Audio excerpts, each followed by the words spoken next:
Hi hello నమస్తే, నేను మాధవ్ రెడ్డి. మీరు చూస్తున్నారు జిందగీ మీడియా. లోకల్ బాడీ ఎన్నికల వేళ తెలంగాణ రాష్ట్రంలో రాజకీయాలు మారుతున్నాయా? ఇక నిన్న మొన్నటి వరకు బీజేపీ రాష్ట్రాధ్యక్ష పదవి తనకే వస్తుంది అనుకున్న ఆయన ఈరోజు పార్టీలో వస్తున్నటువంటి అసంతృప్తితోటి ఆ పదవి దక్కదా అన్నటువంటి నిరాశకి గురవుతున్నారా? ఒక్కసారిగా ఆయన స్వరం మార్చిండ్రా? మళ్ళా పాతనాటి స్నేహాలు, పాతనాటి మిత్రులు గుర్తొస్తున్నారా? లేదంటే ఆ ప్రాజెక్టు కట్టినప్పుడు ఆయన ఆర్థిక శాఖ మంత్రిగా ఉన్నటువంటి వేళ మరి తన తప్పును, ఆనాడు జరిగినటువంటి తప్పులు ఈరోజు తప్పులు కాదని చెప్పేందుకు ప్రయత్నం చేస్తున్నారా? ఇంతకీ ఎవరు తను? ఎందుకు ఆయన స్వరం మారింది? మరి ఇన్ని లక్ష కోట్ల ఆరోపణలు ఉన్నటువంటి ప్రాజెక్టు మళ్ళా సంజీవని అనేటువంటి మాటలు చెప్తున్నటువంటి ఆ లీడర్ గురించి ఈరోజు మనం డిస్కస్ చేద్దాం. మరి ఎవరు, అసలు ఏంది, ఎందుకు ఆయన స్వరం మారింది, ఇవన్నీ తెలుసుకుందాం. మనతో పాటు ఉన్నారు senior journalist, political analyst Pradeep Reddy గారు. నమస్తే ప్రదీప్. నమస్తే మాధవ్. ఇంట్రోతో మీకు ఇంట్రో చూసే అంటే అదేదో అంటారు కదా, తిట్టని పోరా గాది కూడా కానట్టు మొత్తం అంటే మామూలుగా దాంట్లోనే వచ్చింది. ఆయన ఎవరు అనేది అందరికి అర్థమైంది. అదే ఈటెల రాజేందర్. ఎందుకంటే మీరు చెప్పింది అదే కదా, పార్టీ అన్నారు, లేకపోతే అప్పుడు క్యాబినెట్ అన్నారు. ఇప్పుడు అవన్నీ చూస్తే ఆటోమేటిక్గా అర్థమవుతుంది. అయితే మాధవ్, ఇక్కడ రాజకీయాల్లో శాశ్వత శత్రువులు ఉన్నారు, శాశ్వత మిత్రులు ఉన్నారు అంటారు.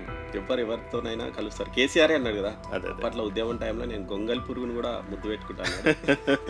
మరి ఆ గొంగల్ పురుగు మళ్ళీ ఇప్పుడు ఈటెల రాజేందర్ అవుతున్నారు. అంటే గొంగల్ పురుగు అనుకొని బయటకు పడేసిన ఈటెల రాజేందర్ మళ్ళీ ఇప్పుడు ముద్దు వస్తున్నాడేమో, కేసీఆర్కి పోయి ముద్దు పెట్టుకుంటాడేమో. ఓకే, ఎందుకంటే కేసీఆర్ గారి ఇంటర్నల్ పంచాయతీలో ఈటెల రాజేందర్ లాంటి ఎక్స్టర్నల్ శక్తి మళ్ళీ తోడవుతుంది అనుకోవచ్చా? ఎందుకంటే బీఆర్ఎస్లో లెక్కలు స్టార్ట్ అవుతున్నాయి, బీఆర్ఎస్కి కారు పార్టీకి మైనస్ అవుతుంది అనుకున్నటువంటి వేళ ఈటెల రాజేందర్ గారు ఓ టీవీ ఛానల్ ఇంటర్వ్యూలో చెప్పినటువంటి వ్యాఖ్యలు మళ్ళీ బీఆర్ఎస్ పార్టీకి, ఎందుకంటే బీఆర్ఎస్ శ్రేణులు ఈరోజు సోషల్ మీడియాలో ఆ వ్యాఖ్యల్ని ప్రచారం చేసుకుంటే బాగా ప్రచారం చేసుకుంటారు. ఎందుకంటే కాళేశ్వరం ఇక్కడైతే వాళ్ళు అవినీతి జరిగింది, 1,00,000 కోట్ల అవినీతి జరిగింది.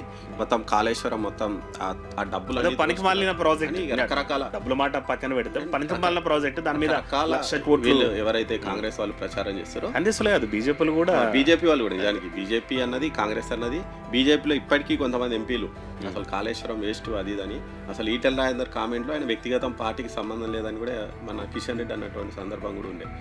మరి ఇలాంటి సందర్భంలో మరి ఒక టీవీ ఛానల్కు ఇంటర్వ్యూ ఇస్తూ ఈటెల రాజేందర్ చాలా క్లారిటీ ఇచ్చిండు. కాళేశ్వరంలో అవినీతి గురించి ఆయన మాట్లాడలేదు. కాకపోతే కాళేశ్వరం ప్రాజెక్టు తోటి తెలంగాణ అదొక జీవనాడి, అది వచ్చిన తర్వాతనే వాటర్ లెవెల్స్ పెరిగినాయి, వాటర్ వచ్చినాయి, ఇవన్నీ కూడా చెప్పిండు ఈటెల రాజేందర్. ఇంకోటి క్లైమ్ చేసినట్టు కూడా, ఎందుకంటే కేసీఆర్ గారు తన బ్రెయిన్ పెట్టేసి మొత్తం తన మేధాశక్తిని, మేధా సంపత్తిని పెట్టి కట్టిన కేసీఆర్ క్లైమ్ చేసుకున్నటువంటి వేళ ఈరోజు ఈటెల రాజేందర్ గారు క్లైమ్ చేస్తున్నటువంటి వ్యాఖ్యలు కేసీఆర్ గారి మేధాశక్తికి, మేధో సంపత్తికి, ఆయనకు ఉన్నటువంటి నాలెడ్జ్ను ఈటెల రాజేందర్ గారు ఒప్పుకున్నారని చెప్పొచ్చా? మరి దీన్ని బట్టి అంటే ఈటెల రాజేందర్ ఒక విషయం స్పష్టంగా చెప్పిండు. నాకు కేసీఆర్ ఒక్కరితోనే వైరం, వాళ్ళ కుటుంబ సభ్యుల మీద నాకు కోపం లేదు, ఆయన తీసుకున్న నిర్ణయాల మీద కోపం లేదు నాకు. మరి అప్పుడు మొత్తం క్యాబినెట్ డిసిషన్స్ ఏవైతే ఉన్నాయో క్యాబినెట్లో చర్చించి అన్ని నిర్ణయాలు తీసుకున్నారు. ఆ క్యాబినెట్ ఆమోద ముద్ర ఉంది. కేసీఆర్ తీసుకున్నటువంటి ప్రతి నిర్ణయం వెనుక కూడా క్యాబినెట్ ఆమోదం ఉందని కూడా చెప్పిండు ఈటెల రాజేందర్. దాంతోపాటు ఆయన చాలా క్లియర్గా చెప్పిండు, నిజంగానే కాళేశ్వరం ప్రాజెక్ట్ అనేది చాలా అద్భుతం, అది చాలా మంచి ప్రాజెక్ట్ అని కూడా చెప్పిండు. మరి ఈ మాటలను చూస్తుంటే ఎక్కడనో అంటే ఇన్ని రోజులు ఆయన అది ఇంకో మాట కూడా అన్నాడు, కేసీఆర్ నన్ను చాలా ఇబ్బంది పెట్టిండు, నన్ను అరిగోస పెట్టించిండు, ఏడిపించిండు, దాన్ని ఎప్పటికీ నేను మర్చిపోను అని కూడా అన్నాడు. అంటే మరి ఆ మర్చిపోకుండా అంటే మరి ఈరోజు నిజంగా ఎక్కడ మరి స్వరం మారింది ఈటెల రాజేందర్ గారిది? ఈరోజు ఈడీ ముందు కానీ, లేదంటే ఆ కమిషన్ ముందు కానీ ఆన్సర్ చేయాల్సిన పరిస్థితులు వస్తున్నాయని, లేదంటే ఆ కమిషన్ ముందు ఆనాటి ఆర్థిక శాఖ మంత్రిగా ఆన్సర్ చేయాల్సినటువంటి సందర్భంలో ఖచ్చితంగా ఉంటుంది. అంటే కొద్దిమంది ఏమో ఆల్రెడీ అదంతా ఇంజనీర్రా పథకమే, ఇంజనీర్రా ప్రాజెక్ట్ అని చెప్పినటువంటి సందర్భంలో ఈటెల రాజేందర్ గారేమో ఆ ప్రాజెక్టు వల్లనే మా ఏరియాలో మా ఎస్ఆర్సిపి, సో ఎస్ఆర్ఎస్పి వాటర్ వచ్చిందని చెప్పిన, తర్వాత భూగర్భ జలాలు పెరిగినాయని చెప్పిన, సో ఇవన్నీ కూడా దాని ఫలితమే అన్నటువంటి మాటలు చెప్తున్నటువంటి నేపథ్యం ఉంది. మరి నిజంగా అంటే అనూహ్యంగా అసలు అంటే ఇన్ని రోజులు కేసీఆర్ మీద అగ్గి మీద గుగ్గిలమయ్యేటువంటి ఈటెల రాజేందర్ సడన్గా స్వరం అయితే మార్చిండు. ఎప్పుడైతే కాళేశ్వరం విచారణకు పిలిచారో అప్పటి నుంచి కొంచెం స్వరం మార్చిండు. అంటే పార్టీ లైన్ కాకుండా ఆయన వ్యక్తిగత లైన్తోనే అవుతున్నారు. మరి ఇందులో ఏముంది అనేది ఎవరికి అర్థం కావడం లేదు. బీజేపీ వాళ్ళు కూడా చాలా తలబట్టుకుంటారు, ఎందుకంటే ఆయన బీజేపీ అధ్యక్ష పదవి ఆశించారు, దాన్ని ఇప్పటికీ వాళ్ళు పెండింగ్ పెట్టారు. దాంతోపాటు ఆయన సీఎం క్యాండిడేట్గా అనౌన్స్ చేయాలని కూడా అనుకున్నాడు అప్పట్లో, అది కాలేదు. సరే కేంద్ర మంత్రి పదవి ఇస్తారేమో అనుకున్నారు, అది కాలేదు. ఏది కాకుండా ఆయన జస్ట్ ప్రజెంట్ అయితే ఒక ఎంపీ, బీజేపీ ఎంపీ, అంతకుమించి ఆయనకు మీద పెద్ద బాధ్యత లేవు. ఇంకా ఎక్కడ ఏదో కమిటీలలో అక్కడ కూడా ఎక్కడ తీసుకోలేదు. మరి అసంతృప్తి ఏమైనా ఉందా, నన్ను పార్టీలో ఎదగనీయకుండా చేస్తున్నారు, అడ్డుపడుతున్నారు అన్నటువంటి అసంతృప్తితోటి మరి ఇటువంటి జలకులు ఏమైనా ఇస్తున్నాడో చూడాలి. లేదంటే గతంలో ఆయన ఆర్థిక మంత్రిగా ఉన్నాడు, నాకు సంబంధం లేదని చెప్తే ఎవరు నమ్మే పరిస్థితి అయితే ఉండదు ఖచ్చితంగా. ఎందుకంటే కాళేశ్వరానికి రిలీజ్ చేసిన ప్రతి పైసా కూడా ఆయన శాఖ నుంచి వెళ్ళి ఉంటుంది కాబట్టి సంతకం పెట్టాలి.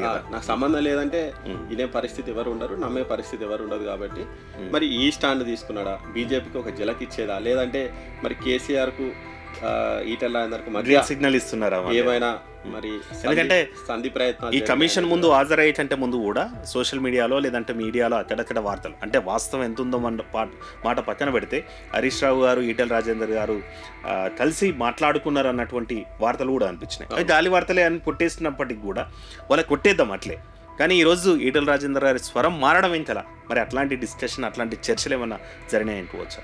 సరిగ్గా ఖచ్చితంగా ఉండొచ్చు, ఎందుకంటే అందరూ విచారణకు పోయారు. ఖచ్చితంగా ఇప్పుడు ఎంత శత్రువైనా ఎవరైనా అందరూ ఒకటే విచారణకు పోయినప్పుడు ఖచ్చితంగా మాట్లాడుకుంటారు వాళ్ళు. అదే ఇప్పుడు ఆయన క్లియర్గా అయిపోయి నాకు కేసీఆర్తోనే కోపం ఉంది, మిగతా వాళ్ళతోని నాకు ఎవరికి కోపం లేదంటే హరీష్ రావు మీద కూడా ఆయనకు ఉండదు కదా. అంటే హరీష్ రావు విచారణకు పోయే ముందు మాట్లాడు. అదేదో మనకు చిన్న బాలమిత్రంలో కథలగూడులో ఉంటుంది కదా, ఓ దొంగతనం కేసులో జరిగినప్పుడు నలుగురు దొంగల్ని ఇన్వెస్టిగేషన్ ఆఫీసర్ ఒక్కొక్కరిని పిలిస్తే ఆయన ఇది చెప్పిండంట అంటే వీళ్ళు అవును అట్లా చెప్పిండా అని వీళ్ళు ఇంకొంచెం ఎక్కువ చెప్పేటువంటి పరిస్థితి ఉంటుంది. కాబట్టి దాన్ని నీతిపాఠంగా నెక్స్ట్ టైం జరిగినప్పుడు ఆ నలుగురు కూర్చొని డిస్కస్ చేసుకొని ఏదడిగినా సరే నీవు ఇదే ఆన్సర్ చెప్పని అట్లాంటి డిస్కషన్ ఏమైనా జరిగింటుంది.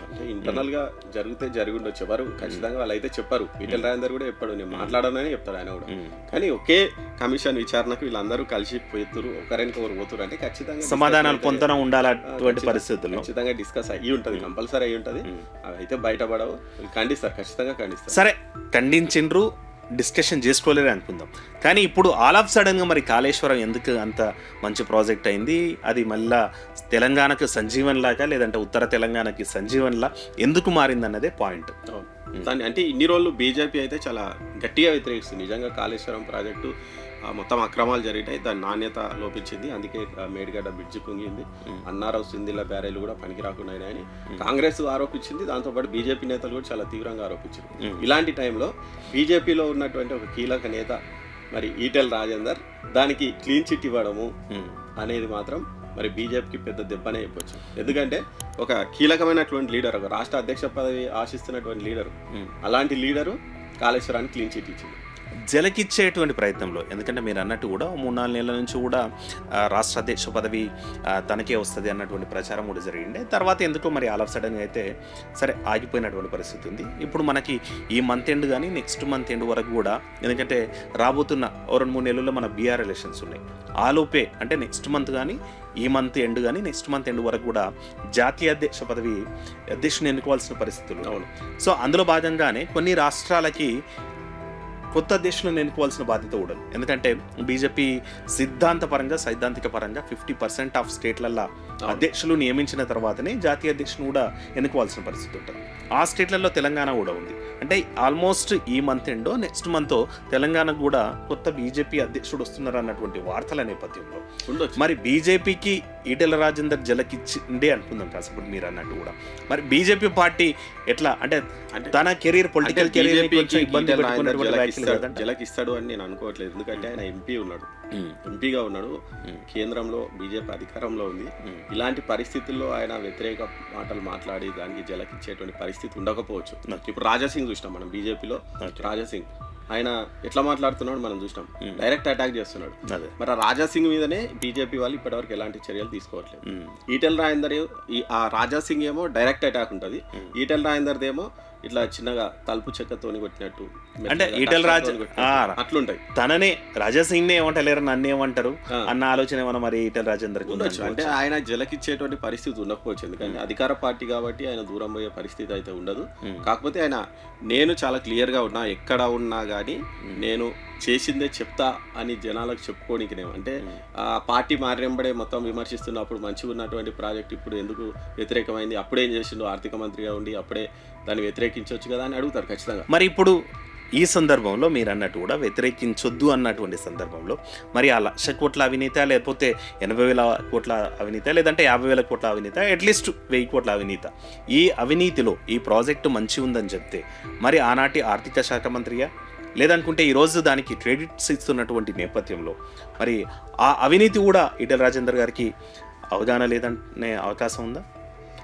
ఆయన డైరెక్ట్ చెప్తున్నారు కదా, అవినీతి జరగలేదు, ప్రాజెక్టు మంచిది, క్లీన్ చిట్ ఇచ్చినట్టు ఆయన చాలా క్లియర్గా చెప్తున్నాడు కదా.